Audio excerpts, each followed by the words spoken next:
Thiruvananthapuram Kochuveli industrial ഏരിയയിലുണ്ടായ തീപിടുത്തം നിയന്ത്രണ വിധേയം. Power pax എന്ന പ്ലാസ്റ്റിക് ഗോഡൌണിലാണ് തീപിടിച്ചത്. 20 ഫയർഫോഴ്സ് യൂണിറ്റുകളും സ്ഥലത്തെത്തിയാണ് തീ അണച്ചതെങ്കിലും തീ വീണ്ടും ഉയരുകയാണ്. ചാക്ക യൂണിറ്റിലെ ഫയർഫോഴ്സ് എത്തി തീ അണയ്ക്കാനുള്ള ശ്രമം തുടരുകയാണ്. അഞ്ജു ജയപ്രകാശ് ഉണ്ട് വിശദാംശങ്ങളുമായി. അഞ്ജു, 4 മണിക്ക് തുടങ്ങിയ തീപിടുത്തമാണ്. ഇപ്പോൾ നിയന്ത്രണ വിധേയമാണോ? എത്തരത്തിലാണ് തീ നിയന്ത്രണ വിധേയമാക്കാനുള്ള ശ്രമങ്ങൾ പുരോഗമിക്കുന്നത്? അതിര പുലർച്ചെ ആരംഭിച്ച തീപിടുത്തമാണ്. തീപിടുത്തം നേരത്തെ അണച്ചു കഴിഞ്ഞതായിരുന്നു. പക്ഷേ വീണ്ടും തീ പിടിക്കുന്ന സാഹചര്യമാണ് ഉണ്ടായിരുന്നത്. തുടർന്ന് ചാക്ക യൂണിറ്റിലെ ഫയർഫോഴ്സ് തിരിച്ചെത്തിയിട്ട് ഇപ്പോൾ തീ അണച്ചു കഴിഞ്ഞിരിക്കുകയാണ്. നിലവിൽ ഫയർഫോഴ്സ് അംഗങ്ങളൊക്കെ തിരികെ പോകുകയാണ്. എന്തായാലും പുലർച്ചെ ആരംഭിച്ച തീപിടുത്തത്തിൽ ആളപായമില്ല എന്നതാണ് ഏറെ ആശ്വാസം. നമുക്ക് ഒപ്പം ഫയർഫോഴ്സ് യൂണിറ്റിലെ സാറുണ്ട്. സാർ, ഇപ്പോൾ പൂർണ്ണമായും തീ നിയന്ത്രണ വിധേയമായി?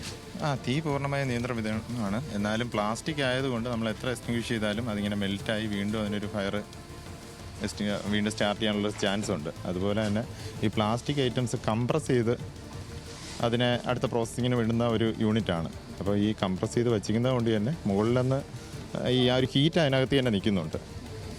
എത്ര യൂണിറ്റ് ഫയർഫോഴ്സ് എത്തി? 20ഓളം യൂണിറ്റ് ഫയർഫോഴ്സ് എത്തി തിരുവനന്തപുരത്തെ എല്ലാ ജില്ലകളിൽ നിന്ന്, എല്ലാ യൂണിറ്റുകളിൽ നിന്നും.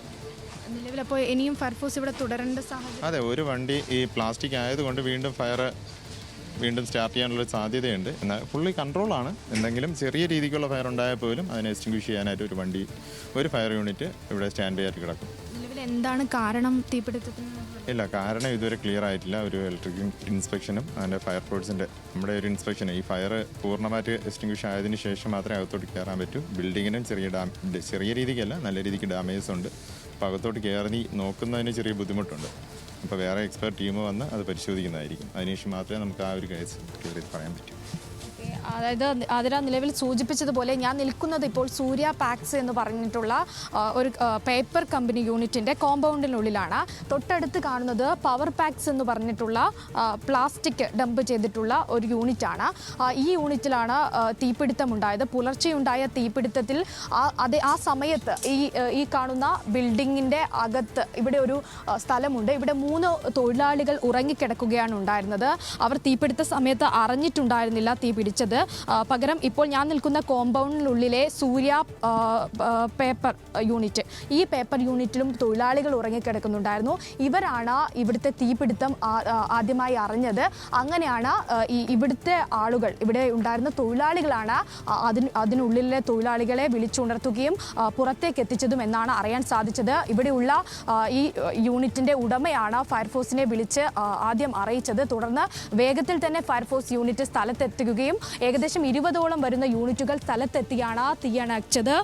വലിയ തരത്തിലുള്ള തീപിടുത്തമാണ് ഉണ്ടായിരുന്നത്. മഴ ഉൾപ്പെടെ ഉള്ളതിനാലാണ് വലിയ തോതിലുള്ള അപകടങ്ങളൊന്നും ഇല്ലാതിരുന്നത് എന്നതിൽ നമുക്ക് ആശ്വസിക്കാം. കാരണം അന്തരീക്ഷത്തിൻ്റെ സ്ഥിതി മാറ്റമായിരുന്നെങ്കിൽ ഇതിന് തൊട്ടടുത്ത് ഏകദേശം 100 കണക്കിന് ഇൻഡസ്ട്രിയൽ യൂണിറ്റുകളുള്ള സ്ഥലമാണ്. കൂടുതൽ അതായത് വെയിലുറക്കുന്ന സമയമാണെങ്കിൽ കാറ്റ് വീശും.